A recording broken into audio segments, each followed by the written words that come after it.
Hello everyone, welcome to another video. Today I'll be giving you a guideline on how to learn any language from zero to your desired fluency. Now for the first step, I want you to set your own goals. Not everyone thinks the same, not everyone learns at the same pace, and not everyone wants to achieve the same level of fluency. So it is important to create your own determined path, so in any case you do lose motivation, you can look back onto your goals and get right back on track. So what type of goals, you may ask? Well, ask yourself, what type of fluency do you want to achieve? Do you want to achieve business level fluency? Do you want to be able to achieve fluency so that you can work abroad? Do you just want to learn the language so that you can travel by yourself to another country? Or do you just want to create daily conversations and make friends abroad? For step 2, learn the basics. When learning a new language, always find out what type of writing system it has. The Russians have their own alphabet, Koreans have their own alphabet, combine the consonants, double consonants, and vowels into a writing system. The Chinese have pinyin, which you can use, or hanzi, which is Chinese characters, and you must also learn the different types of tones in Chinese. For Japanese, you have hiragana, katakana, and kanji, 3 writing systems in one just to compose Japanese itself. It is important in Japanese to learn hiragana first, and then katakana, it's good to know, and then kanji, take it little by little. It is important to know that many languages do have tones, and some have accents, like in French, in the writing system. So it is important for you to learn these little by little, because in the way you pronounce some words, it might change the meaning itself. Alright, you learned the writing system and the alphabet for your specific language. What's next? The next step would be to look up the language proficiency test for your specific language. Once you find out the name of your language proficiency test, all you need to do is go to YouTube and look up videos. You insert the name. So like for example, for Korean, it would be called Topic, T-O-P-I-K. Or for Chinese, it would be HSK, and then the levels 1 through 6 and up. And for Japanese, it would be JLPT. Starting N5 is the beginner's level, all the way to N1, which is super advanced. So you're going to search in YouTube or wherever you search your videos in, and you're going to put that name, and you're going to add vocabulary and sentence examples. Once you do this, there will most likely be a lot of videos with like the levels in order from beginner to advanced from a specific channel.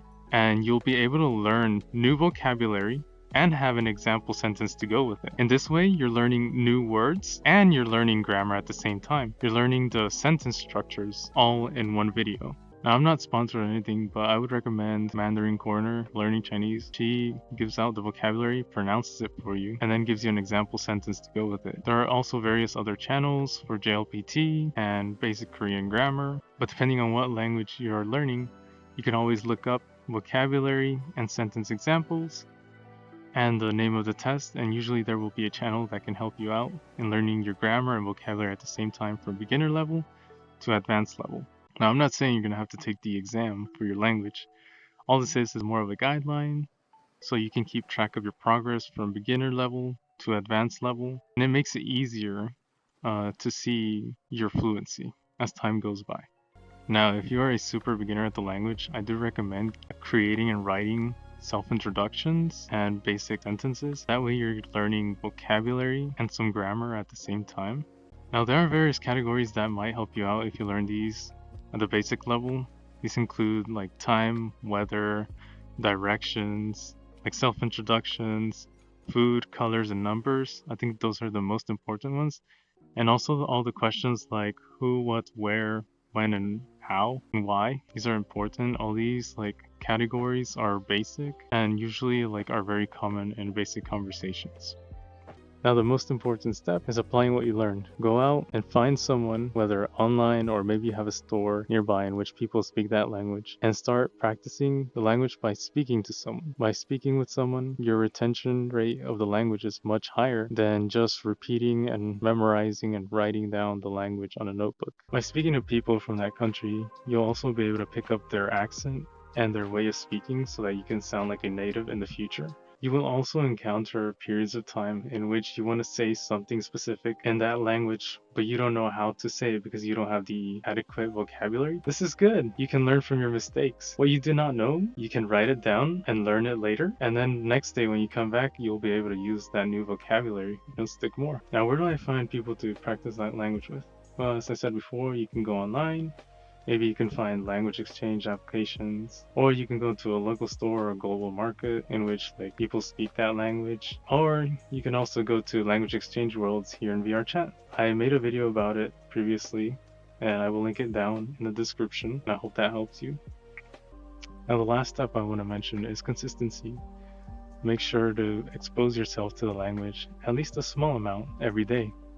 You can usually put your favorite TV shows in the language you're learning. You can put subtitles on it. This way you're listening and reading at the same time. You can also listen to music in that target language. Look up the lyrics. If you don't know what the lyrics mean, then translate them and learn little by little. And try to sing along, because in this way, you memorize it better when singing along. You memorize the words and its meaning afterwards. Also, you can listen to conversation videos, whether this is on YouTube or your preferred place for videos. You can set them on autoplay or on repeat in your headphones, like put some Bluetooth headphones on or whatever. On your free time, while exercising, on your way to work, or while you're traveling. Try to expose yourself to the language every day as much as you can. The key is consistent practice and repetition. The more you do something, the better you get at it. Rome wasn't built in one day, and anything is possible. Go at your own pace and never compare your progress to anyone else. Not everyone is the same. We are all unique and we all learn differently. So take it day by day and do the best you can to the best of your ability. If this video helped you out, please leave a like, comment, subscribe. Any feedback is appreciated. I'll be doing more language learning content in the future. So see you in the next one. Bye bye!